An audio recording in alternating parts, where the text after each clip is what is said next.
Hi, I'm Lina. Welcome to Lina's Storybook, where we share the most unforgettable audio novels. Let's get started. My mother was severely ill, yet my wicked mother-in-law held onto our family savings with an iron grip. She claimed that saving my mother would just be a waste of money, and it would be better to save it for her future grandson. Ultimately, my mother died in the hospital because she couldn't receive timely medical treatment. The agonizing grief of losing her made me lose my mind entirely. I went home, fatally struck my mother-in-law with a knife, and then jumped from a building to my death. Unexpectedly, I was reborn, and could suddenly hear my wicked mother-in-law's inner thoughts. I realized then that the truly vicious person in our family was never her. Mia grew up on the West Coast, so I don't know if she can stomach these heavy Midwestern roasts and casseroles I make. I told Connor to let her know that if she isn't used to it, she can make a couple of her own light California-style dishes.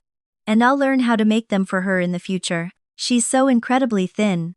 It won't do if she isn't eating well. Eleanor's relentless nagging voice pierced right through my eardrums, pulling me from the abyss. I blinked against the harsh warm glow of the dining room chandelier, a sudden, violent gasp escaping my lips. I frantically patted my chest, feeling the steady, rhythmic thumping of my heart. Wait. Why wasn't I dead? Didn't I jump off the roof of our apartment building? My eyes frantically scanned the room, taking in the heavy oak dining table laden with rich, buttery mashed potatoes, a massive pot roast, and thick gravy. Sitting across from me was Eleanor, my mother-in-law, a faint polite smile plastered on her lined face. The sheer impossibility of the scene washed over me like ice water. I knew this exact moment. I realized this was the very first day Eleanor had moved into mine and Connor's new home after our wedding. It was the night she had cooked an enormous feast, yet supposedly demanded that I cook my own separate meal. What on earth was going on? Was I reborn? Memories of my past life flooded my mind, dark and suffocating. After Eleanor moved into our new home, she systematically took control of everything, eventually seizing our financial independence under the guise that young people didn't know how to save money. Because of her absolute financial control, when my mother fell critically ill, I couldn't pull together the funds for her treatment. When I desperately tried to get the money from her, she had Connor deliver a soul-crushing message. My mom says, given your mother's current condition, even if we save her, it's a waste of money. It's better to leave the funds for our future children. Because Eleanor refused to give me my own money. My mother, who had made it all the way to the emergency room, died a cold, terrifying death in the hospital. Consumed by a blinding fiery rage, I ran home, plunged a knife into Eleanor to avenge my mother, and then ended my own life by jumping off the balcony. Looking at the scene before me, it seemed God himself couldn't stand Eleanor's past atrocities, and had granted me a second chance. But what did those words I just heard mean? Was she putting on some kind of act? Mia looks so pale and upset. Is it because the food I made doesn't suit her taste? I reminded my son ages ago to tell me what kind of food Mia likes, so I could learn to cook it. What do I do now that she is unhappy? Eleanor's anxious, fretful voice echoed in my ears once again. The strangest part was, her lips hadn't moved an inch. She was just staring at me quietly, her resting expression making her look incredibly stern and difficult to approach. How was this happening? Was I actually hearing her inner thoughts? And since when did this cold, tyrannical woman care so deeply about my culinary preferences? Mia, you go ahead and start eating. I'm going to grab a drink from the fridge, Eleanor said aloud, her voice tight and formal. She stood up and headed toward the kitchen. But before she disappeared around the corner, she shot a pointed look at her son, Connor. The moment Eleanor was out of earshot, Connor leaned his chair closer to mine, his voice dropping to a conspiratorial whisper. My mom says, if you think her cooking is bad, you can just go make your own food, and stop giving her attitude. I froze, the blood turning to ice in my veins.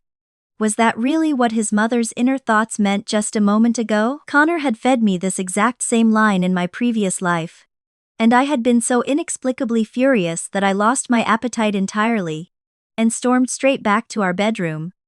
But having just heard Eleanor's telepathic anxieties, It sounded like she was saying that if I wasn't used to her food, I could make my own, and she would learn from me. Was Eleanor two-faced?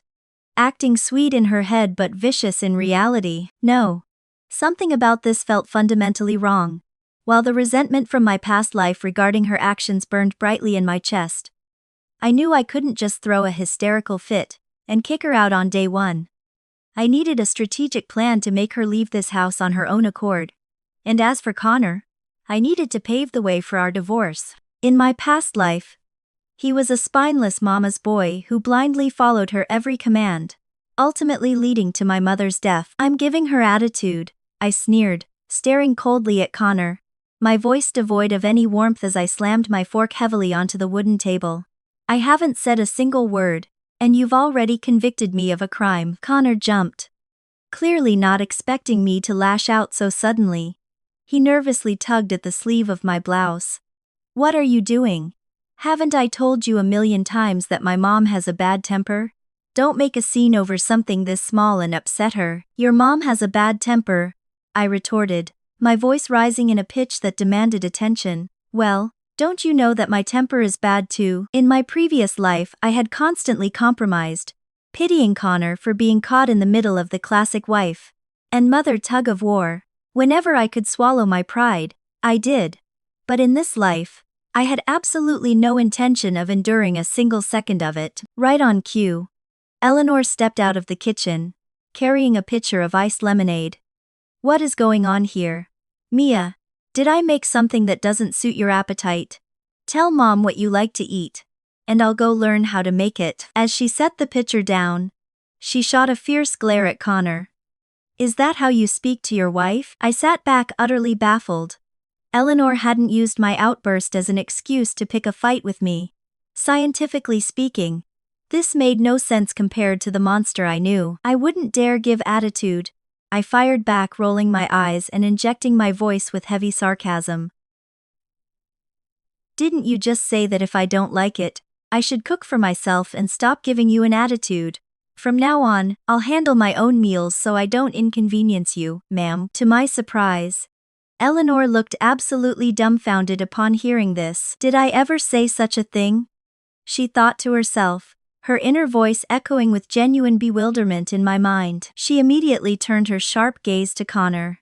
Son, is that how you relayed my message? Connor's face flushed red. He looked deeply uncomfortable, his eyes darting around the room before he finally stammered. Well, yeah. Didn't you say that if your cooking didn't suit her taste, she should just make her own? What I said was, Eleanor began, letting out a long heavy sigh. She is from the West Coast, and she might not be used to our heavy Midwestern meals. I told you that if she isn't used to it, she could make a couple of her own dishes, and I would learn how to make them for her in the future, so she wouldn't be unhappy about this. She pinched the bridge of her nose. You and your father are cut from the exact same cloth. Neither of you can communicate a clear sentence to save your lives. This time, I was the one left stunned in silence. So Eleanor hadn't been trying to make my life miserable from the start. The entire conflict was manufactured. Because Connor had relayed the message completely wrong. Had I wrongfully blamed Eleanor for everything? No, impossible. Even if I had misunderstood her regarding this dinner, there was no denying that she had forcibly demanded our salaries be handed over to her, and she had ultimately caused my mother to die penniless without medical care. I couldn't have been wrong about that. That was a blood debt that still needed to be settled. Mia Connor just didn't explain it properly. Please don't be angry, Eleanor said softly, gently pulling out a chair and sitting beside me. She pressed a chilled glass of lemonade into my hand. If you aren't used to this food, we can order some takeout for tonight. Just tell me what dishes you like. And if I don't know them, I'll go learn. This sudden, overwhelming warmth left me entirely at a loss. In my past life, my conversations with Eleanor had been incredibly scarce and strictly transactional. This was the first time I was seeing this gentle, accommodating side of her. Connor scratched the back of his neck, chiming in with an apology. It turns out I passed on the message wrong. I thought as long as the general idea was there, it was fine. Don't be mad, honey. Your general idea was miles off. Eleanor reprimanded him with a look of utter exhaustion. Connor is exactly like his dad, always twisting words. Once I bought his grandmother a beautiful new coat, and I told his father to tell her not to be afraid to wear it, and not to let it sit in the closet until it ruined. Eleanor shook her head. Do you know what his dad told her? He said, Eleanor says you need to stop wearing your raggedy clothes, so she bought you new ones. His grandmother thought I despised her for being poor, and she held a grudge against me until the day she died. I was rendered completely speechless. My mind drifted back to the countless similar incidents from my past life. Was it really possible that Connor had just been a terrible messenger this whole time? Mom, please don't make fun of me and Dad, Connor whined, awkwardly running a hand through his hair. Honey, please don't be mad anymore. Unable to justify continuing my outburst, I simply nodded, gesturing for the two of them to eat, and politely stating that I actually didn't mind the heavy food at all. Thank goodness I cleared that up with Mia. Otherwise she would have thought I was some unreasonable wicked mother-in-law. Eleanor's relieved thoughts washed over my mind once more. My emotions were a tangled mess. On one hand, I felt a twinge of guilt, wondering if I had truly misjudged her. On the other hand, the memory of her hoarding my money and refusing to pay for my mother's life. Saving treatment was a traumatic hurdle I couldn't simply jump over. Driven by this dark thought, the moment I finished dinner and retreated to our bedroom, I immediately dialed my mother's number. Mom, do you have some free time tomorrow? I want to take you in for a full medical checkup. Why on earth do I need a medical checkup out of nowhere? My mom asked, her voice tinged with fond confusion over the line. Hearing my mother's warm, vibrant voice again, my throat tightened, and I nearly burst into tears right then and there. I dug my nails into my palm, forcing down the sob rising in my chest, so she wouldn't worry. It is nothing, Mom. It is just that time of the year for your annual physical, isn't it? I just wanted to get it scheduled, so we can both have some peace of mind. You always making a fuss out of nothing, she complained gently, though I could hear the distinct smile in her voice. After locking in a time for the hospital visit the following day, a heavy weight finally lifted off my chest. The next morning, I woke up early, dressed quickly, and prepared to head out. Heading out so early, Mia? What do you want to eat for dinner tonight? Eleanor asked enthusiastically, walking me to the front door. I offered a brief polite nod. I'm taking my mom for a full-body checkup today, so whatever you want to make for dinner is fine. All right. Then Mom will make a couple of nice hearty dishes for you to come home to. Eleanor smiled warmly, nodding in approval. Simultaneously, her inner voice flooded my mind. Mia is so incredibly filial, knowing to take her mother for health screenings. I wish I had a daughter as thoughtful as her. A grown man like Connor just doesn't have that kind of consideration. I wonder if I can invite her mom back here for dinner tonight. The last time we saw each other was at the wedding, and we didn't even get a chance to really chat. I stepped out of the house, my heart a complicated knot of conflicting emotions. Logically, as her daughter-in-law, I probably should have offered to take Eleanor for a checkup as well. But the trauma of her leaving my mother to die in my past life was a wound that refused to close. Yet, in her mind, she was remarkably rational. She understood that medical checkups were a responsibility for her own child, not an obligation to push onto her daughter-in-law. Not long after I hit the highway, my phone buzzed through the car's Bluetooth. It was Connor. Hey honey, are you taking your mom to the hospital? Yeah, why? I responded, keeping my eyes on the road. Well, why are you only taking your mom and not taking my mom too? Connor sighed heavily into the receiver. My mom is at home throwing a massive fit right now. She feels like you only care about your side of the family, and don't care about her at all. My brow furrowed in deep confusion. Eleanor's inner thoughts this morning hadn't contained a single trace of resentment regarding the checkup. How had her mood allegedly completely reversed? Mom said she is angry. I pressed, gripping the steering wheel tighter. Yeah. She is throwing a tantrum around the house. She even said you need to stop wasting your money, and just bring your mom back to our place for dinner, instead of blowing cash at some fancy restaurant. Connor said, his tone dripping with helpless exasperation. Honey, you know my mom has a terrible temper. She just moved in to take care of us. Please don't do things that make her mad. I scowled at the dashboard. Connor, did your mother really say all of that? Why would I lie about that? He replied defensively. Put your mom on the phone. I want to ask her myself, I demanded, my voice dropping to a glacial chill. There was a stark, awkward pause on Connor's end of the line. It took him a long moment before he replied, his voice strained and unnatural. Let's not do that. If you ask her, it is just going to start a huge screaming match. Honey, just do it for me. Give me some face and don't make my mom angry, okay? Because I was navigating traffic. I didn't have the bandwidth to argue with his circular logic. I simply stated that I would be bringing my mom over for dinner tonight, and abruptly hung up. However, the seed of doubt regarding Connor's words was rapidly blossoming into full-blown suspicion. I was even beginning to question if the venomous words from my past life had ever actually come from Eleanor's mouth at all. I pushed those dark thoughts aside, picked up my mother, and headed straight to the private clinic for her scans. The results were a terrifying echo of the past. They found a tumor in her lungs. Thankfully, because I had brought her in so early, the doctor assured us it was still in the initial stages. For now, conservative treatment and keeping her stress levels low would be enough to cure it. My mother wasn't terrified in the slightest. See, it pays to have a good daughter.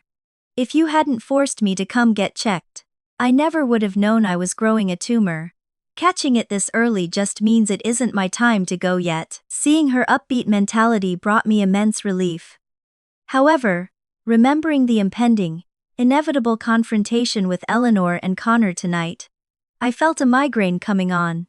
I absolutely refused to drag my mother into that toxic environment, so I drove my mother back to her own house, strictly instructed her to take her prescribed medication on time, and told her to keep her spirits high. Afterward, I called Connor to explain my mother's condition, informing him that I wouldn't be bringing her over for dinner after all, and told him to let Eleanor know not to cook extra portions for her. By the time I finally unlocked my own front door, Eleanor had already prepared a massive spread of food on the dining table. But her eyes were noticeably red and rimmed with tears. Before I even had a chance to drop my purse and ask her what was wrong, I heard her internal monologue. Mia's back. I can't let her see that I've been crying, otherwise she'll think I'm holding some petty grudge against her. Even though I have absolutely no idea why she would tell Connor that my cooking isn't fit for her mother to eat. She turned away slightly. Whatever, maybe city folks just have high standards. I'm just a woman from a rural town after all. I need to be more careful with my cooking from now on, so Mia doesn't end up hating my food too. I watched in stunned silence as she discreetly wiped a stray tear from her cheek. By the time she turned back to face me, she had completely masked her sorrow, replacing it with a facade of stoic calm. Mia, you're back.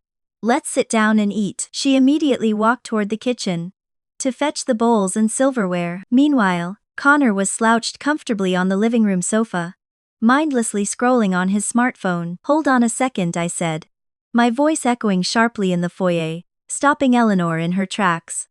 Mom, the test results came back today, and they found a tumor in my mother's lung. That is why I didn't bring her back here for dinner. Exactly what did Connor say to you? Eleanor froze, the plates rattling slightly in her hands. Her carefully constructed mask of indifference shattered, replaced instantly with frantic panic. Your mother has a tumor. Is it serious, Connor? How could you not tell me something this important? Mia, is your mom going to be okay? Does she need surgery? Do you have enough money? If you don't have enough, you come straight to me. I have savings from all these years. Her frantic barrage of questions was filled with such raw, undeniable terror for my mother's well-being. It was absolutely impossible to reconcile this deeply compassionate woman with the demonic mother-in-law from my past life who had hoarded my savings and refused to pay for medical care. I slowly turned my head to glare at the man shrinking into the sofa. You didn't tell Mom. Connor's face went completely pale. He scrambled up from the cushions, his body rigid with sudden tension, and stuttered out, I forgot. I was just so incredibly worried about your mom's health that I completely forgot to mention it. His terrified, shifting eyes told me everything. That wasn't the face of a man who simply forgot. I took a step closer to him, my voice dangerously low. Then how exactly? Did you tell Mom that I wouldn't be bringing my mother over for dinner tonight? Connor began to sweat profusely. He took a hesitant step toward me. I just told her that you weren't bringing your mom over today, and that she shouldn't bother making food for her. Is that what you said? Eleanor erupted, her voice cracking like a whip across the room.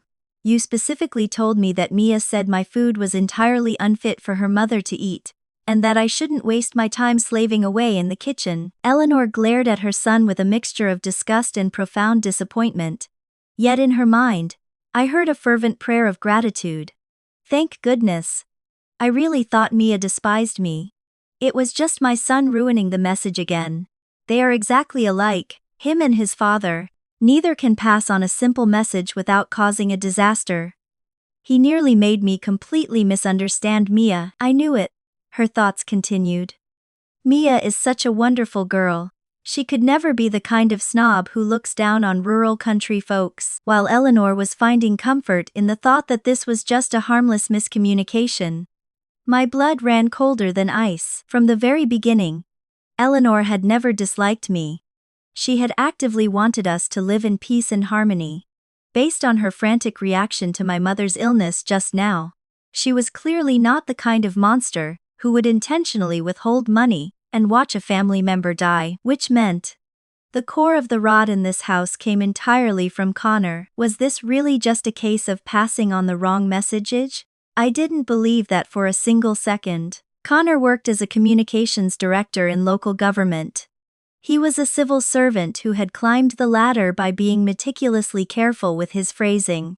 In his professional life, he was a master of words, navigating complex political landscapes with ease. Someone with his level of social intelligence didn't just accidentally twist words to inflict maximum emotional damage. Now that I clearly understood the horrific events of my past life were likely not caused by Eleanor, the deep-seated hatred I harbored for her began to dissipate like smoke. I took a steadying breath and proactively offered an explanation, my voice softening. My mom's cancer is currently in the very early stages. Because we caught it so early, it's not life-threatening right now. So please don't worry too much, Mom. As I said this, I slowly turned my gaze back to Connor, feeling as though I was truly looking at this man for the very first time in my life. I flatly refused to believe that he simply didn't know how to speak.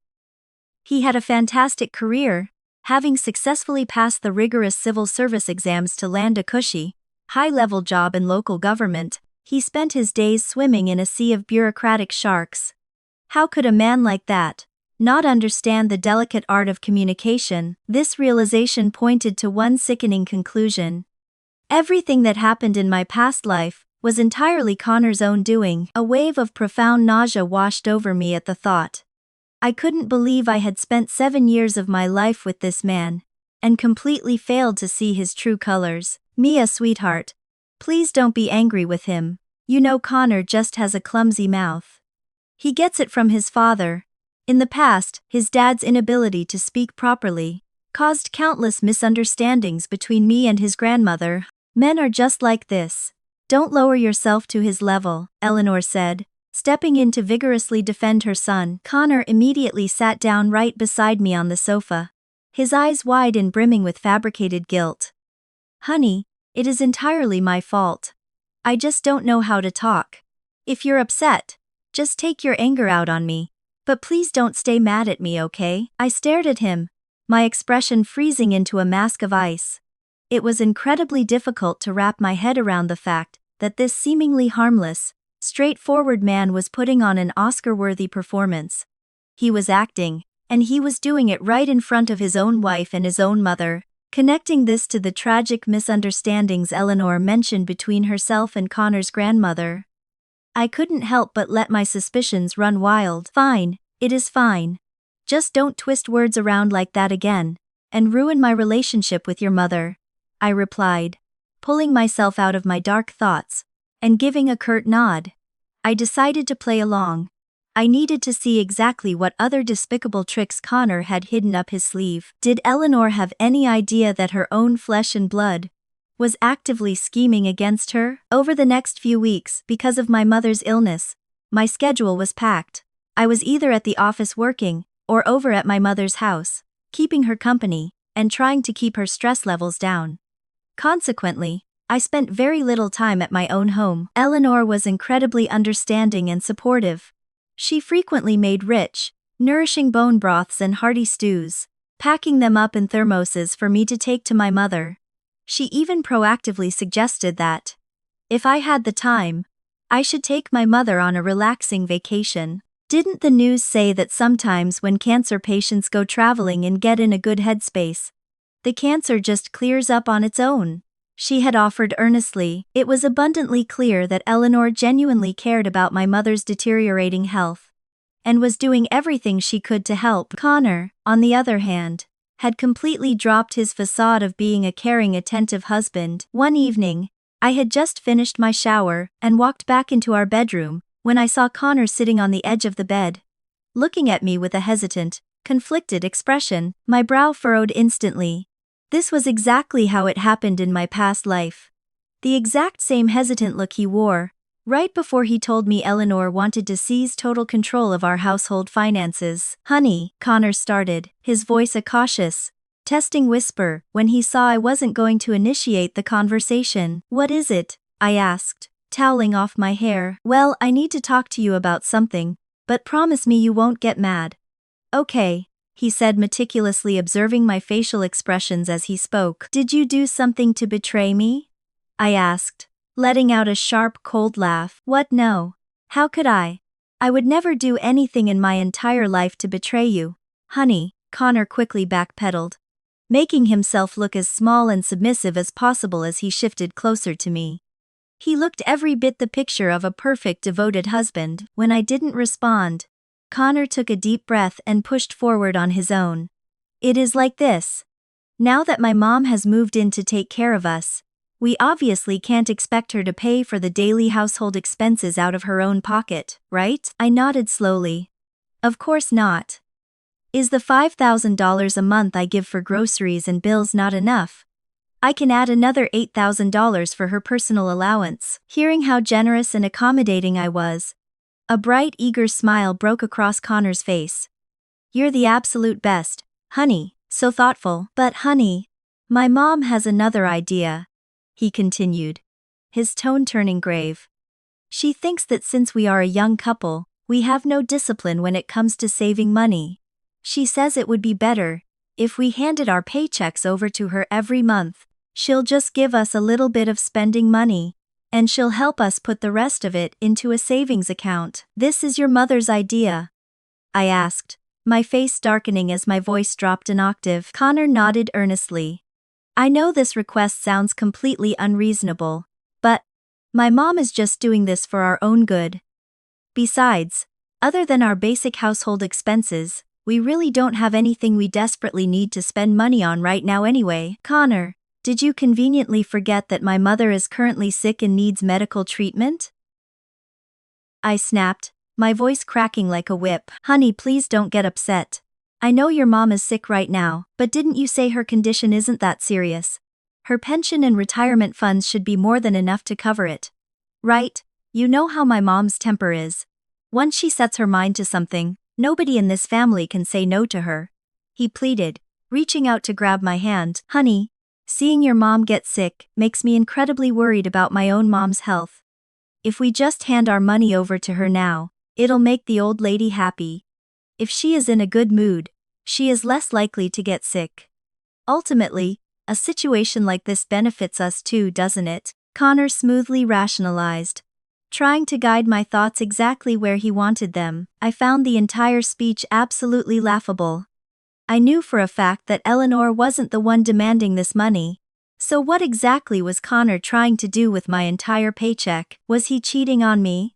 Was he funding a secret mistress on the side? The more I thought about it, the more furious I became. "Are you trying to say that if I don't hand over my salary, your mother is going to get sick?" "That is not what I meant at all, honey, please calm down. My point is, if we just humor my mom a little bit, it is better for her physical health. Besides, my mom isn't trying to take our money, she just wants to hold on to it and save it for us. When we actually need it, she'll give it right back." Connor murmured, his voice adopting a low, soothing cadence. He flashed me a sickeningly sweet, fawning smile. Honey, just do this for me, please. You know that you and my mom are the two most important women in my life, and I really don't want you two to have a bad relationship. Hey, is that so? All right then. I'm going to go downstairs right now and ask your mother exactly what she intends to do with my hard-earned salary, I declared, abruptly standing up and marching toward the bedroom door. Seeing this, panic flashed in Connor's eyes, and he aggressively lunged forward, blocking my path. Honey, what are you doing? What am I doing? I'd like to ask your mother what the hell is wrong with her. She knows perfectly well that my mom is fighting cancer, yet she still wants to confiscate my salary. Is that something a decent human being does? I shouted, deliberately raising the volume of my voice so it would carry through the floorboards. Connor frantically slapped his hand over my mouth, his eyes wide with sheer terror. Jesus, stop screaming. Do you want to piss my mom off? Your mom, what about my mom? I've never heard of a family that demands the bride hand over her paycheck to her mother-in-law the second they get married. Just a couple of days ago she was telling me to ask her if I needed money, but I guess she was just playing me for a fool while eyeing my bank account. I yelled, violently shoving his hand away and making a move to start screaming again. Please stop yelling, Connor begged, covering my mouth again. Seeing the absolute unadulterated fury blazing in my eyes, he likely realized that I was genuinely enraged. He let out a defeated sigh. Honey, if you're really this against it, then let's just forget it. Please, just don't go downstairs and pick a fight with my mom. I'm begging you. I don't want you two causing a scene in the house. Let me handle this, okay? I'll go talk to my mom myself. I glared at him, my eyes narrowed into icy slits. I thought you were terrified of your mom. How exactly are you going to talk to her? For you, honey, I'll go talk to her. Don't worry, just leave this whole thing to me, and it'll be fine, he promised, confidently thumping his chest, as if making a solemn vow. He looked exactly like the perfect self-sacrificing husband, who put his wife above all else. But my heart had turned entirely to stone. I realized I needed to launch a full-scale investigation into what exactly Connor was doing behind my back. His own salary wasn't as high as mine, but it was still quite substantial. Why was he so desperately plotting to get his hands on my money? Was he actually keeping another woman on the outside? Driven by the heavy suspicion that Connor was having an affair, I launched a covert investigation into him, hoping to gather enough concrete evidence of his infidelity to smoothly prepare for a divorce. But I don't know if he was just incredibly skilled at covering his tracks, or if I had simply been too exhausted and busy lately to notice. To my absolute shock, I couldn't find a single shred of evidence. Every single day, he came straight home from the office right on time. In fact, under the guise of worrying that I might clash with his mother, he even started driving me to and from work every single day. Even Eleanor remarked that Connor had seemingly become much more attentive and considerate recently. For a brief moment, I almost questioned my own sanity. Was I overthinking everything? But I had specifically devised a test for Eleanor regarding the salary issue. One evening, Connor had to stay late at the office for overtime and couldn't pick me up. I drove myself home, and taking advantage of the rare opportunity to be alone with Eleanor in the living room, I intentionally pulled up short-form videos on TikTok about toxic mother-in-law conflicts. The specific skits I played centered heavily around mothers-in-law violently demanding total control over their children's finances. To ensure Eleanor couldn't possibly miss it, I cranked the volume on my phone all the way up to maximum. She definitely heard it, and her internal psychological reaction was instantaneous. I clearly heard Eleanor's terrified, frantic thoughts flooding into my mind. Why is Mia suddenly watching videos like this? Is she worried that I'm trying to seize control of the household finances? Why would I ever do something so horrible? Did I say something wrong recently? And my idiot son relayed the message poorly again, causing her to misunderstand me. No, that can't be it. I've been so worried about her mother's health lately that I haven't told Connor to say anything to her at all. Watching Eleanor fidget nervously on the couch, looking like she wanted to speak but was too afraid to, I actually felt a pang of guilt. I shut the video off and casually muttered, These short videos are so brain dead. Only then did Eleanor finally release a massive sigh of relief. This little experiment proved beyond a shadow of a doubt that Eleanor had never once asked for my debit cards. The person relentlessly scheming for my salary was Connor all along, just as I was racking my brain trying to figure out what his true endgame was. My father-in-law, Arthur, suddenly moved into our house. Connor framed it perfectly. My dad hasn't been feeling well lately. He wants to come stay with us for a couple of months so my mom can take care of him. Once his health improves, he'll head back home. Seeing how incredibly cautious and polite Connor was acting, and seeing Arthur putting on an equally timid, fragile front, I found it impossible to say no. Plus, Eleanor was genuinely worried about Arthur's declining health, so Arthur officially moved into our new home. Arthur and Connor had identical personalities. They both spoke in soft, gentle tones, and seemed infinitely patient with Eleanor's stern demeanor. To an outsider, we looked like the picture-perfect, harmonious family. But for some inexplicable reason, my gut screamed that something was terribly wrong, especially the way Arthur looked at me. Every time his eyes met mine, I caught a fleeting glimpse of nervous panic in his gaze. Arthur's rhetoric was a carbon copy of Connor's. He would always pull me aside and whisper, "Mia, our family has been run by his mother for decades. Whatever she says goes. So inevitably, she has become a bit willful, and her temper is quite large. Sometimes she might make you feel wronged, but please, I hope you won't take it to heart." Whenever Arthur made a mistake and got chewed out by Eleanor, he never got angry. He would just stand there with a goofy, accommodating smile on his face. Afterward, he would sneak over to me and say, "Daughter-in-law, your mother-in-law just has a bad temper, but she is a good person deep down. Our whole family is used to just giving in to her. Please don't hold it against her." All right, I had heard all these exact same lines in my past life, and back then, I had swallowed them hook, line, and sinker. But in this life, having full access to Eleanor's inner monologue, I knew the truth. Yes, she appeared stern on the surface, rarely smiling, and looking generally unapproachable, but internally, she was actively, genuinely caring for me, and working incredibly hard to maintain the peace in this household. And yet, she was completely oblivious to the fact that her own husband and son were constantly whispering behind her back, painting her as a tyrannical monster. The breaking point arrived one evening when I came home late, after taking my mother to the hospital for a follow-up appointment. Eleanor had cooked a massive dinner, but no one had touched a single bite. The entire family was sitting stiffly in the living room, waiting for me. The food on the dining table had gone completely cold. I was thoroughly confused, as I had explicitly texted Connor earlier to tell him I was taking my mom for a checkup, so he didn't need to pick me up, and they absolutely shouldn't wait for me to eat. Why were they all sitting here waiting? When I walked through the door, all three pairs of eyes locked onto me.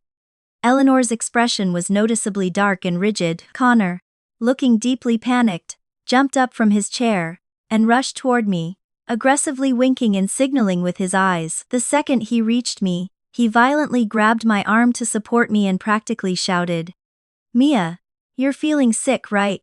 Let me take you upstairs to rest in our bedroom first." I was completely bewildered as Connor began forcefully dragging me toward the stairs. Arthur chimed in from the couch, "If you're not feeling well, just go rest in your room. Don't worry about anything down here." Eleanor, however, just stood silently to the side, watching us with cold, unmoving eyes. I immediately sensed that this was a trap. I dug my heels into the hardwood floor and tried to break free. Connor leaned in and hissed directly into my ear, "You came home so late today, and my mom is absolutely furious. Go upstairs and hide in the room. Wait until my dad and I manage to calm her down. Then you can come out." Arthur was also frantically shooting me meaningful glances from across the room. I looked at Eleanor in total confusion. It was painfully obvious that the father-son duo's acting was incredibly pathetic. I looked completely healthy and energized, so there was no way she actually believed I was sick. Right on cue, her thoughts flooded my mind. I really thought I treated Mia so well. Why is she still so unsatisfied with me? I froze, stunned. as Connor managed to drag me another 2 steps toward the stairs. Then, Eleanor's internal monologue continued. I stay home all day cooking, cleaning, and acting as their unpaid maid. And she actually thinks that my husband and I should be paying them rent and utility bills, and just to force us to hand over the cash. She deliberately skipped coming home for dinner and refused to even call us to protest. If this is how it is, the old man and I should just pack up and go back home. But my son keeps saying the two of them don't know how to take care of themselves. Should I really just pay her the rent? Where in the world is the logic in that? The more I listened, the more unbelievably absurd the situation became. Gathering every ounce of strength in my body, I violently wrenched my arm out of Connor's iron grip and sprinted straight past him toward Eleanor. Mom, I said loudly, panting slightly. I took my mother to the hospital today for a follow-up, which is why I couldn't make it back for dinner. I told Connor to tell you. Did he not say anything? Eleanor froze, completely taken aback. She instinctively turned her sharp gaze toward Connor. Connor awkwardly shifted his weight, looking at his mother with an expression of intense discomfort. I forgot, he mumbled pathetically. Eleanor's expression softened fractionally, though her tone remained icy. Understood. Let me go heat up the food, and the 3 of us will eat. Her attitude was visibly much colder than before. Internally, however, she was muttering, so she didn't deliberately skip dinner to protest. My son really is useless. Actually forgetting to tell me. He made us all think this was her manipulative tactic to squeeze rent money out of us. Sigh, moving into your own son's house to help the newlyweds, and being asked to pay rent on top of it. Who could I ever complain to about something like that? Muttering to herself, she grabbed the heavy ceramic plates from the dining table and walked into the kitchen to reheat them on the stove. Connor immediately scurried over to me, his voice a frantic, hushed whisper. Didn't I tell you to go to our room? My mom has a massive temper, and she might blow up at you at any second.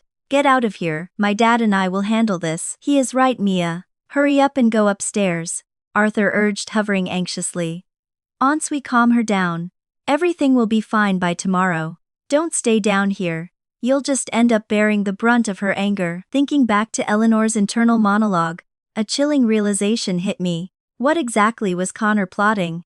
To con me out of my salary wasn't enough.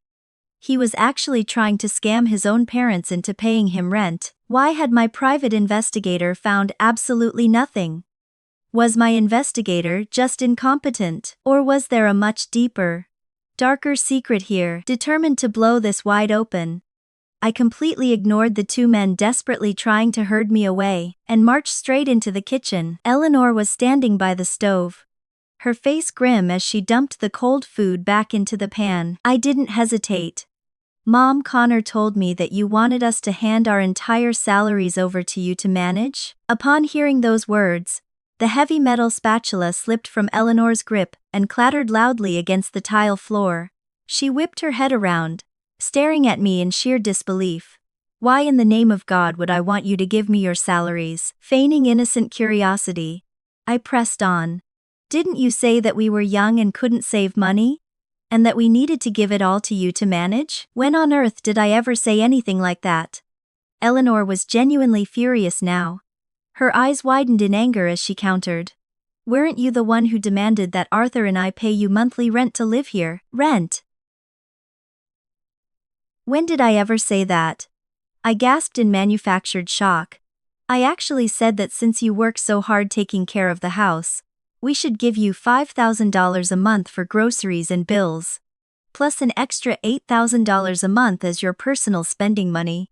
But Connor told me that wasn't enough for you, and that you demanded I surrender my entire paycheck. You know my mother is fighting cancer right now, and every penny of my salary is going toward her medical bills. So I refused, Mom. Please don't tell me you're angry about that, I pleaded, my voice trembling perfectly. Eleanor didn't say another word to me. She stormed straight out of the kitchen, marching into the living room, and bellowing at the top of her lungs. Connor, get over here right now. Connor was already pacing nervously in the living room. Hearing her roar, he practically scrambled over. What is it, Mom? He squeaked. Eleanor's face was a mask of pure rage. Did you tell Mia that I demanded you to hand your salaries over to me? Did I ever say those words to you? Connor's face immediately contorted in panic. He awkwardly looked away, refusing to meet her eyes. Speak. Did you say it or not? She screamed. Mom, I forgot, he stammered defensively. Don't give me that forgot garbage. This isn't some trivial matter. Mia's mother is severely ill. If I demanded she hand over her paycheck now, wouldn't that make me the most wicked mother-in-law on earth? No. Even if her mother was perfectly healthy, I have no right to take your salaries. That is a matter of basic principle. How could you lie like that? How am I ever supposed to look Mia in the eye again? Eleanor demanded, practically shaking with fury as she interrogated her son. Seeing this, Arthur rushed forward, desperately trying to pacify her. Honey, please don't get so angry. You'll make yourself sick if you stay this mad. I make myself sick. Your son is the one trying to give me a heart attack, she yelled, clutching her chest. Arthur immediately turned his ire on Connor. Son, what the hell is going on here? Explain this to your mother immediately. Connor pretended to think hard for a moment, then slapped his forehead as if he just had a revelation. Mom, did you forget? The last time we chatted, you told me that we young people spend money too recklessly, and can't save a dime after getting married. You said we aren't like you guys were back in the day, too frugal to spend a cent, which is why you were able to save up so much. Eleanor paused, her brow furrowing as she tried to recall the conversation. No. I said that because you were blowing your money like a drunken sailor. I was telling you to stop buying so much crap, she yelled, slapping her thigh in exasperation. And I certainly never told you to give me your salaries. Seeing Eleanor trembling with anger, I quickly stepped forward and guided her to a chair at the dining table. Wait, that is not what you meant. I completely thought you were implying that we needed to hand our paychecks over, Connor said, playing the role of the innocent, confused idiot perfectly. Did I completely misunderstand you? Eleanor was so angry she could barely breathe. What were my exact words? You bought that insanely expensive video game console, and I told you to stop throwing money away. I said, you're a married man now, and you need to learn how to budget. Now that Mia's mother is sick, if you save your money, you can ease Mia's financial burden. I told you to learn from how your father and I saved money when we were young. And you took that to mean you should force Mia to give me her paycheck. She began coughing violently from the strain of yelling. Yet she still reached out, grabbing my hand with a look of profound guilt. Mia, this is entirely the fault of this boy's twisted words. I have never ever wanted a single penny from you. Please, don't take this to heart. Honestly, I was thoroughly shocked by Connor's explanation too.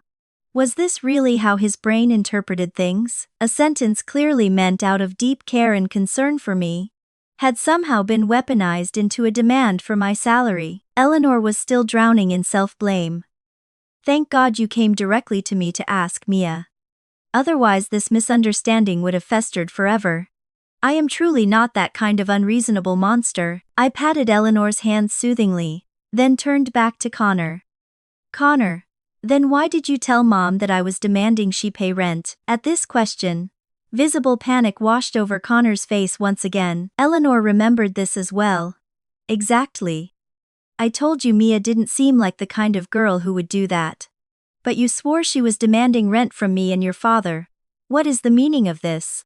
Well, honey, didn't you say that? Connor stuttered, his voice cracking. When would I have ever said that? I've been so incredibly busy lately, I barely have time to breathe. It is entirely thanks to Mom staying home to cook and clean that I even have the time to take care of my own mother. Why in the world would I ask her to pay rent? Didn't I explicitly say I wanted to give her grocery money and a monthly allowance? I said, my voice dripping with icy sarcasm. Connor adopted his signature bewildered expression, essentially throwing his hands up in defeat. I really forgot. Why do I remember you saying that? Did I remember it wrong? Of course you remembered it wrong, you idiot. Arthur interjected, looking at his son with heavy disappointment. Son, look at the mess you've made. You're actively creating massive misunderstandings between your mother and your wife. Connor quickly bowed his head in apology. Mom, honey, it is my fault.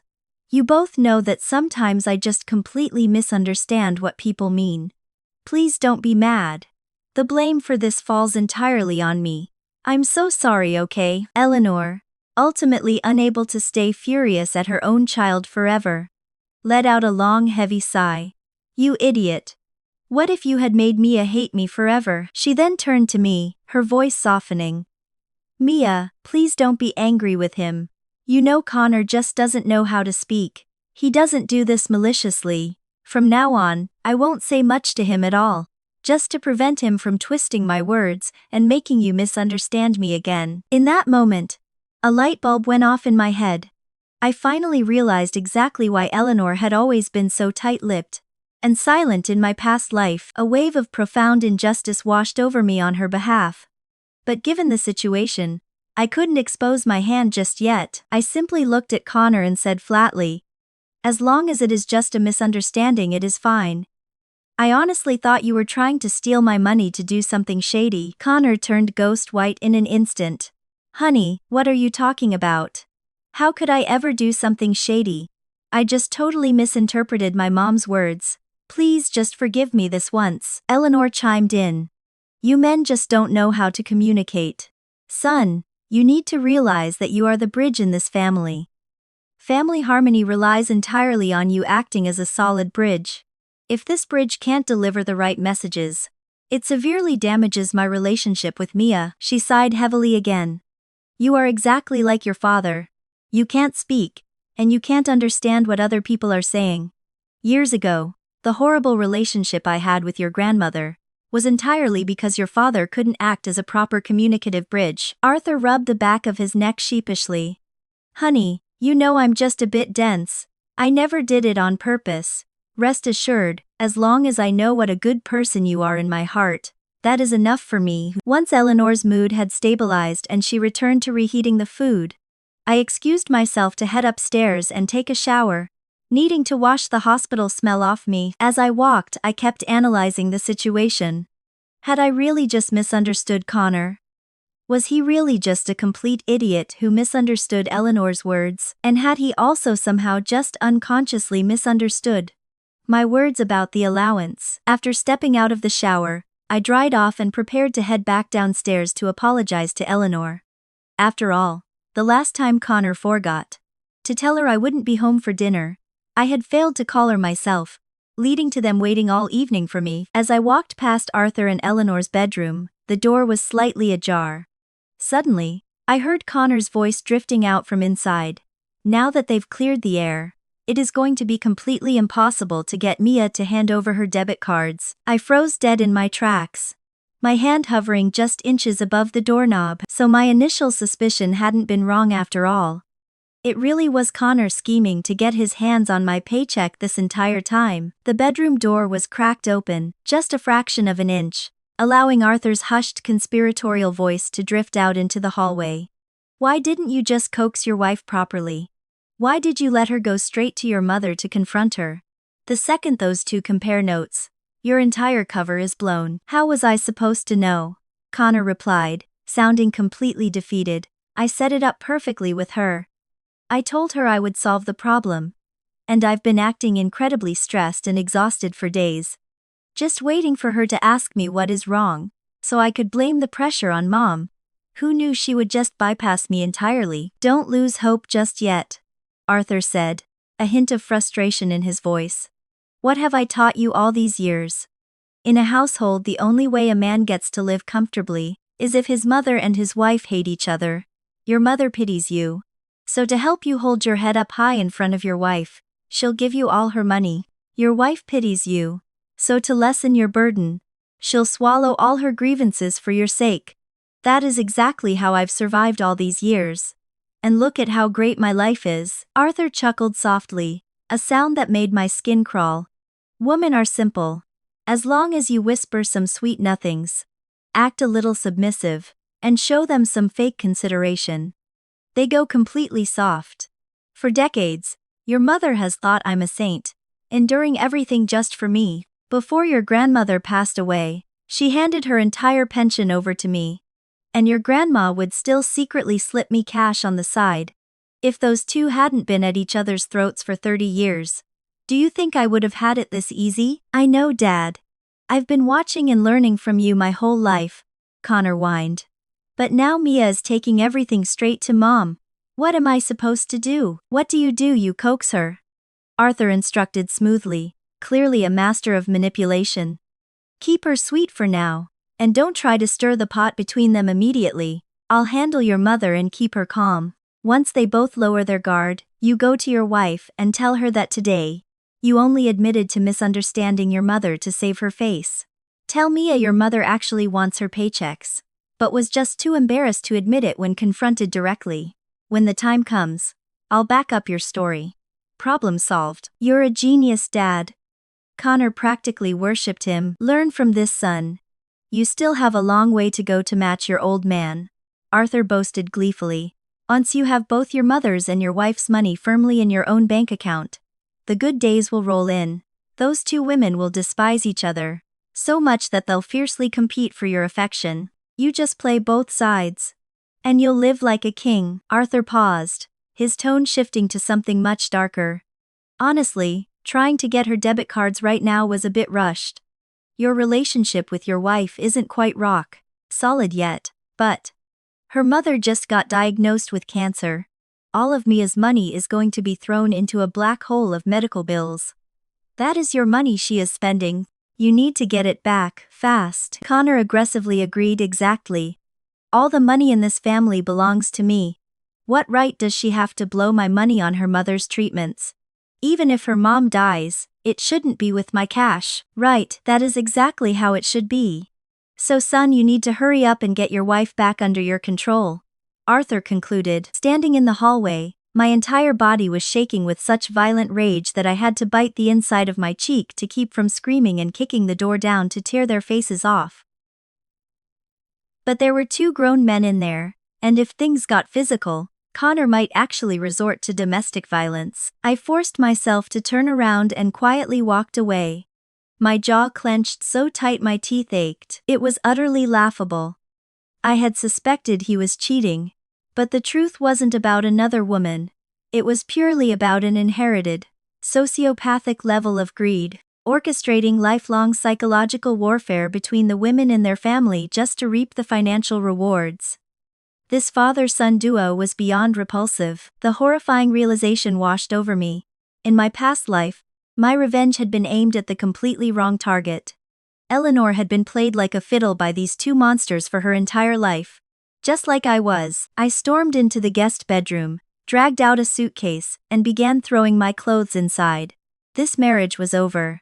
I was getting a divorce, and I was going to make sure their pathetic little scheme burned to the ground. As for Eleanor, I didn't know what choice she would make once she learned the truth, but she deserved to know. When I dragged my luggage out into the hallway, Connor stepped out of his room and physically recoiled in shock. Honey, what is wrong? Didn't we clear up the misunderstanding today? What are you doing with that suitcase? I swallowed the bile rising in my throat and forced a polite, weary smile.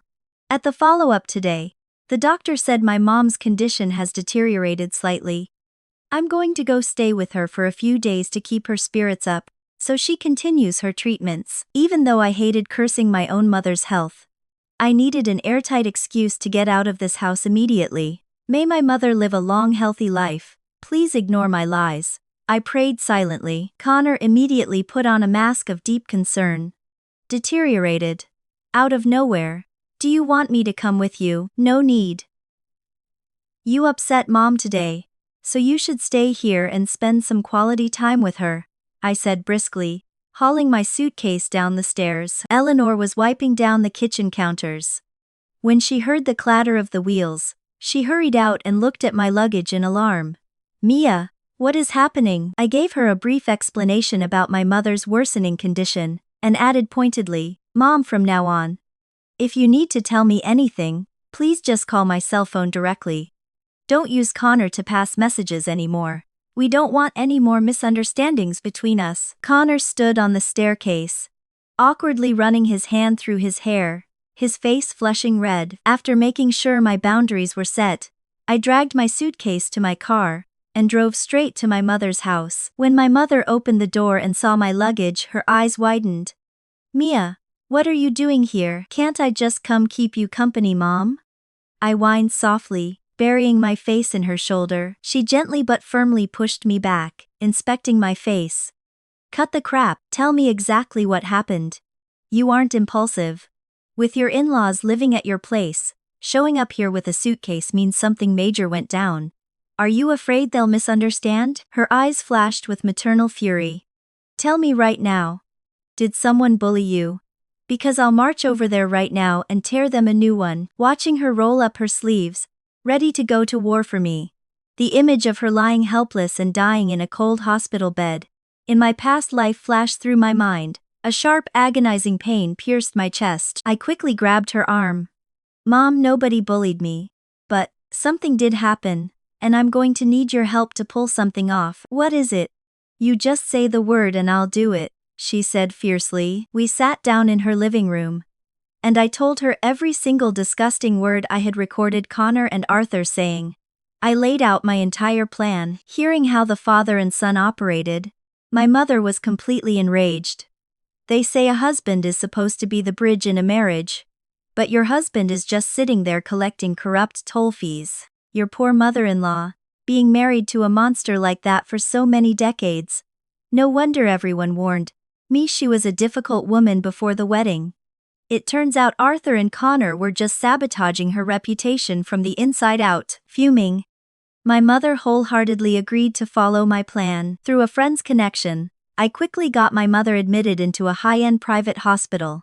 I then called Connor, my voice shaking with fabricated panic, informing him that my mother's condition had severely worsened, and she required immediate, aggressive treatment. I tactfully hinted that my funds were running low and begged him to help me cover some of the medical bills. Over the phone, Connor didn't argue. He promised in his most reassuring voice that he would absolutely figure something out for me. The very next afternoon, Connor and Arthur arrived at the VIP wing of the private hospital. My mother had applied a layer of sickly, pale makeup and lay weakly against the pristine white pillows, looking like she was on death's door. The two men walked in carrying a cheap, pathetic basket of discount fruit. The moment they stepped through the door, they immediately put on deeply concerned faces and began asking about her prognosis. In reality, my mother was perfectly fine, but I meticulously recited the exact horrifying symptoms she had suffered through in my previous life. I described the agonizing details so vividly that both Connor and Arthur furrowed their brows in genuine discomfort. "Honey, my mom's retirement savings are completely drained, and I've emptied out all my bank accounts for this deposit," I cried, grabbing Connor's sleeve. "You should still have all your savings from before we got married, right? I never even asked for a bridal dowry. Please, can you help me cover the rest of her medical bills?" The color visibly drained from Connor's and Arthur's faces. Connor carefully wrapped his arms around me, patting my shoulder in a patronizing rhythm. He hesitated for a long time before finally saying, "Mia, Mom, it is not that I don't want to help you. It is just, you both know how strict my mom is. She never lets me spend money. After I bought that video game console, and she yelled at me, she actually confiscated my debit cards entirely. I literally don't have a single dime to my name right now." He looked at me with wide, helpless, pleading eyes. I wiped a tear from my cheek, looking at him in disbelief. "How is that possible? Didn't we clear everything up as a misunderstanding? Plus, Mom specifically told me that if my mother ever needed money for treatments, she would help us out." Connor let out a deep, dramatic sigh. I'm so embarrassed to even say it out loud." "What do you mean?" I demanded. This was Arthur's cue. He stepped forward, looking thoroughly ashamed. "Let me explain, son. Actually, Mia, yesterday your mother-in-law was just too embarrassed to admit the truth after you confronted her so aggressively. So, she forced Connor to take the blame and say he misunderstood. But the reality is, she took Connor's debit cards, and she holds my entire pension too. Our family's finances have always been entirely controlled by her grip." Arthur sighed, rubbing his temples, acting like a battered husband, airing his dirty laundry. "My wife, she has many good qualities, but she is an extreme control freak. She demands absolute authority over everything, big or small. Money, naturally, is something she insists on managing. Ever since you refused to hand over your paycheck yesterday, she has been taking her anger out on Connor. You weren't home, Mia, so you didn't see how bad it got. My mother, lying in the hospital bed, was so fiercely angry listening to these lies that she practically started vibrating. She almost broke character, and it took me shooting her 3 frantic, warning glances before she managed to suppress her rage and stay limp. I aggressively pulled my phone out of my pocket, my voice trembling with desperation. Fine, then I'm going to call Mom right now and beg to borrow the money myself. This is a matter of life and death for my mother. Surely she wouldn't be so heartless as to say no. Seeing me pulling up the dial pad, Connor lunged forward in a panic and grabbed my wrist. Mia, you absolutely cannot make that call. If you call her now, she is going to think you only care about her money. Let me do it. I'm her biological son. If I beg her, she might actually listen. If I hadn't already heard their grotesque plotting with my own ears, I swear on my life I would have believed this man's performance. Looking utterly tragic and burdened, Connor announced he was going out into the hallway to make the call, telling me to wait for good news. Arthur awkwardly shuffled out of the room, right behind him. I waited 3 seconds, then cracked the heavy hospital door open and crept silently down the corridor. Just around the corner by the vending machines, I hit record on my phone. Connor's impatient, irritated voice immediately drifted over. How the hell did her condition get this bad this quickly? Now all of Mia's money has been flushed down the toilet. There is absolutely no way I'm throwing my money into that dying pit. Of course not, Arthur agreed instantly.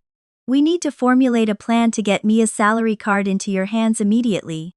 Just tell her that your mother said, given her mom's terminal condition, she doesn't trust Mia to be rational with her money. Tell her Eleanor demands she either hand over her paychecks or get a divorce. Mia is at her absolute lowest, most vulnerable point right now. Her mother is basically a walking corpse, completely unworthy of another dime of medical treatment.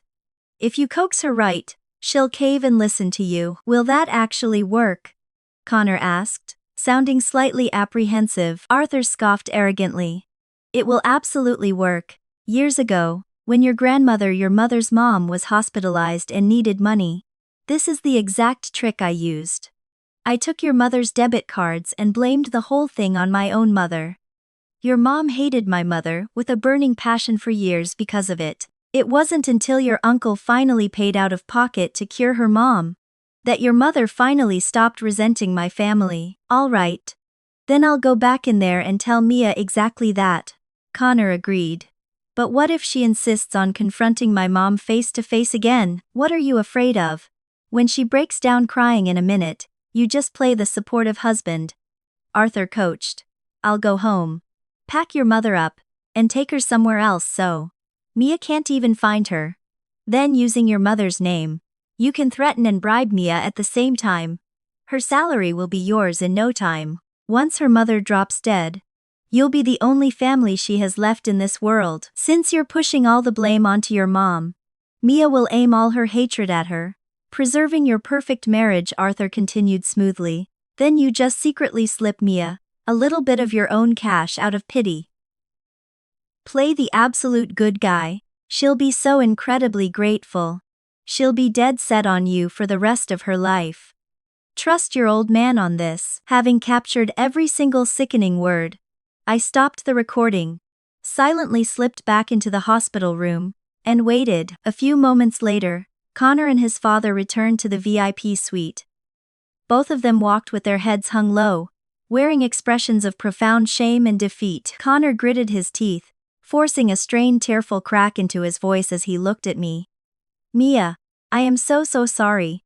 My mom, she flat out refused to give us a single dime.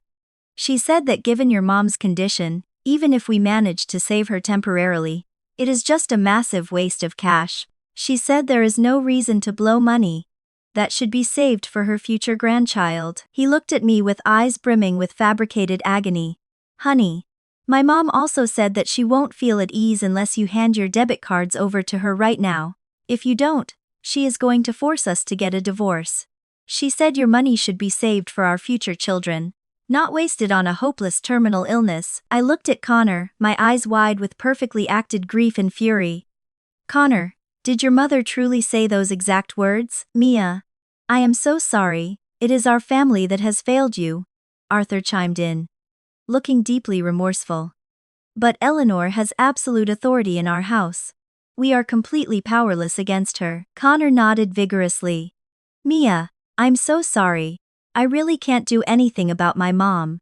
Look, over the years I've managed to hide a few $1,000s in a secret stash away from her. I'll give it to you right now for the emergencies. Okay. Just, please hand over your salary cards to her. We still have the rest of our lives to live together, don't we?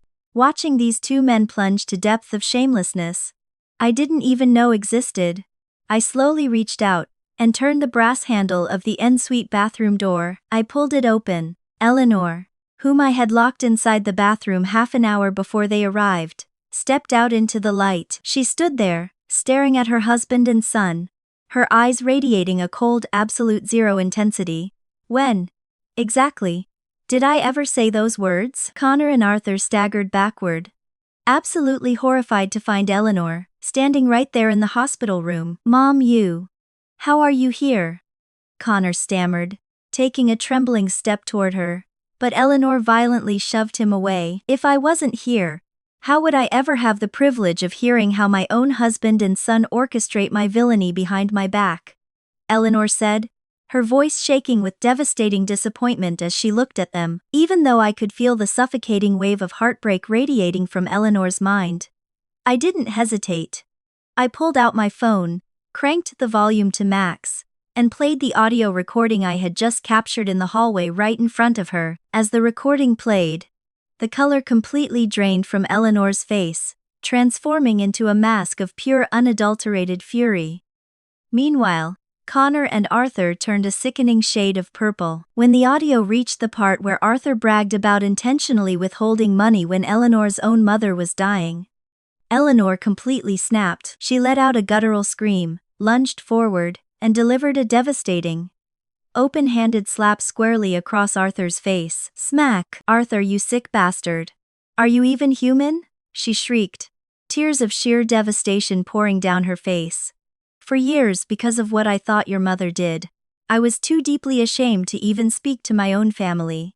I hated your mother for decades, and yet I still tried to let it go for the sake of our marriage. And it turns out, it was you the entire time, you bastard. I want a divorce. Eleanor sobbed, entirely consumed by rage. Divorce?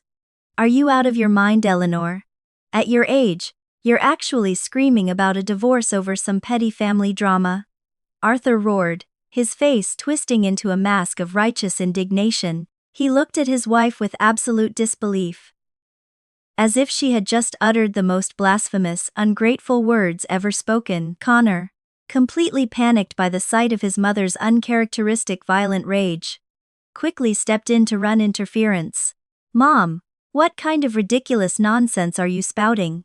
You want to throw away decades of marriage over something this stupid? Eleanor stood there, her chest heaving, tears of profound betrayal streaming down her weathered cheeks. Betrayed by the husband she had sacrificed her entire life for, and backstabbed by the son she had fiercely protected.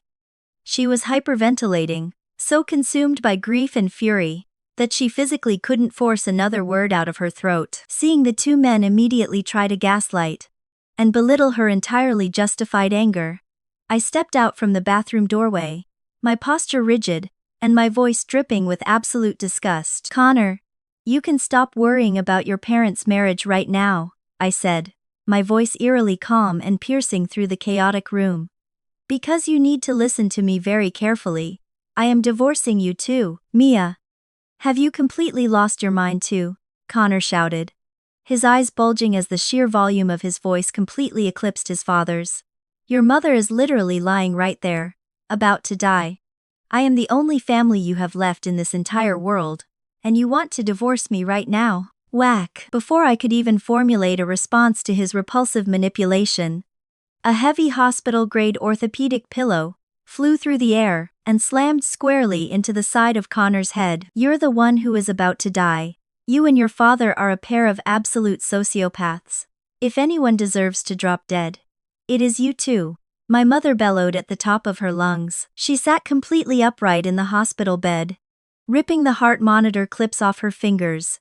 "I am perfectly healthy, you delusional leeches. You actually thought you could manipulate my daughter into handing over her hard-earned money, while you prayed for my death. You better sign those divorce papers immediately, Connor. Or I swear to God, I will sue you until your entire family is buried in debt." Connor stumbled back from the impact of the pillow, clutching his head. He stared at my mother, completely horrified to see the supposedly terminal woman, screaming with the lung capacity of an opera singer. "Mom, who the hell are you calling Mom?" my mother roared, her eyes blazing with protective fury, as she pointed a trembling finger at him. "I could never give birth to a son as utterly shameless and devoid of human decency as you. You're going to agree to this divorce right now. If you refuse, just sit back and watch how I destroy you in court." Despite being completely disoriented by the rapid collapse of his entire reality, Connor's bureaucratic, calculating instincts kicked in. "Sue me? For what?" he scoffed nervously, trying to regain the upper hand. "Suing me won't do anything. More importantly, since I am clearly stating that our marital affection hasn't broken down, the judge will most likely refuse to grant the divorce." "Fine, you don't have to agree," I replied, letting out a cold, sharp laugh that made him flinch. "But then you'd better prepare yourself to lose that precious government job of yours. I will take every single audio recording of you and your father, march straight down to your office, and play them for your department director. I'll make sure everyone in your sector knows exactly how you operate. If you refuse to divorce me, prepare to be completely ruined, professionally and socially." "Mia, you're psychotic. What possible good does that do you?" Connor screamed, genuine panic finally breaking through his facade. "If I lose my job and my income, your life is going to be miserable too. My daughter doesn't need your pathetic salary. Even if she never works another day in her life, I have enough money to support her. But a parasitic leech like you, I doubt you'd survive a week without a host," my mother sneered coldly. "If you don't sign the papers, I will personally be in your HR department's lobby tomorrow morning. We'll see how long you last." At the same time, Eleanor was shrieking at the top of her lungs, demanding a divorce from Arthur. In my previous life, Connor had endlessly complained to me about his mother's supposedly terrible, unreasonable temper, but I had never actually witnessed it. Now, I was finally witnessing her true power. She grabbed Arthur by the collar of his shirt, raining heavy, furious blows down on his head and shoulders, screaming for a divorce with decades of repressed agony. The entire VIP hospital suite was an absolute war zone, echoing with screaming, slapping, and threats. But because we were in the exclusive private wing, and because I had preemptively slipped the head nurse a generous tip and warned her that there might be a loud family dispute, not a single doctor or security guard came upstairs to intervene. Under the crushing pressure of my relentless threats to absolutely destroy his career, Connor's cowardly nature finally won out.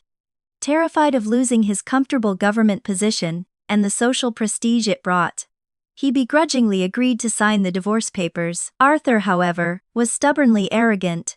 He gritted his teeth and absolutely refused to agree to a divorce, terrified of losing the woman who had acted as his personal maid in ATM for the last 30 years. But Eleanor wasn't going to coddle him anymore. That very afternoon, she packed up every single item she owned and moved out of my house, explicitly declaring that she would rather die than spend another second living under the same roof as the Chen men. The legal proceedings for my divorce were incredibly swift. Once the papers were filed and finalized, I immediately kicked Connor and Arthur out of my house, tossing their pathetic suitcases onto the front porch. However, I wasn't quite finished. I had Connor's old iPad, which was still logged into his WeChat account. Later that evening, I accidentally forwarded the crystal-clear audio recording of Connor and Arthur explicitly plotting to manipulate the women in their lives directly into Connor's massive company-wide group chats. Because the conversation was so incredibly sociopathic and bizarre, the audio file spread like wildfire. It was quickly leaked outside the company by his horrified colleagues. And within 48 hours, it was going viral on local social media networks. The internet was completely captivated by the scandalous story of a father-son duo who systematically weaponized mother-in-law and daughter-in-law conflicts to hoard money and live like kings. The social impact was absolutely catastrophic, given the extremely strict morality clauses required for civil servants. The government office immediately opened an ethics investigation. Facing immense public backlash, Connor was swiftly terminated from his position because his reputation was completely shattered, and his face had been plastered all over local forums. No reputable company in the city was willing to hire him. Completely broke and socially exiled, Connor and Arthur had no choice but to pack their bags and take the long bus ride back to their rural hometown in the countryside. But when they dragged their luggage up to their old family home, they were met with a locked gate and a terrifying surprise. Eleanor, who technically co-owned the property, had deliberately rented the entire house out on a long-term lease to the most notoriously violent, aggressive local thug in the village. When Connor and Arthur tried to demand entry, they were physically chased off the property. The father and son were left entirely homeless, wandering the dirt roads with absolutely nowhere to go. Now that the parasitic rot had been thoroughly excised from my life, I focused all my energy on caring for my mother. I monitored her health like a hawk, keeping her stress-free and happy, and thankfully her body responded beautifully. She never developed any severe complications, and her health remained perfectly stable. As we sat on the porch one evening sipping tea, she gently patted my hand. "You know, Mia, not getting married again is perfectly fine," she told me softly. "Ever since your father passed away, I raised you all by myself, and I think we lived a pretty wonderful life, just the two of us." I knew exactly what she was trying to say. She was terrified that if I rushed into another marriage, I might blindly stumble into the arms of another sociopathic family. She didn't want me to suffer ever again. I smiled, resting my head on her shoulder. I truly didn't care about romance anymore. After surviving the agonizing tragedy of my past life and the harrowing deception of this one, my priorities were set in stone. For the rest of my days, I would only love myself and my mother. Anyone else was simply outside my realm of consideration. Surprisingly, my relationship with Eleanor blossomed into something genuinely beautiful. Even though Arthur stubbornly refused to sign the divorce papers, making it impossible for her to be legally single, she had completely severed all contact with the Chen family. Freed from the emotional and physical burden of serving those two ungrateful men, Eleanor moved to the city and started her own independent housekeeping business. Because she was meticulous, hardworking, and deeply trustworthy, her client list exploded. She started making excellent money and was finally living a vibrant, independent, and fulfilling life. Occasionally, we would meet up for coffee or dinner, laughing and sharing stories as friends, bound by the shared trauma of the men we had finally escaped. As for Connor and his father, I occasionally heard distant rumors from old acquaintances. Word was that they were living incredibly miserable, destitute lives out in the countryside, blaming each other for their ruin. But honestly, none of that mattered to me anymore. They were ghosts of a past life, permanently locked out of my bright, peaceful future. That's all for today. I'm Lina. Don't forget to like and subscribe for more amazing stories every week. Thanks for watching.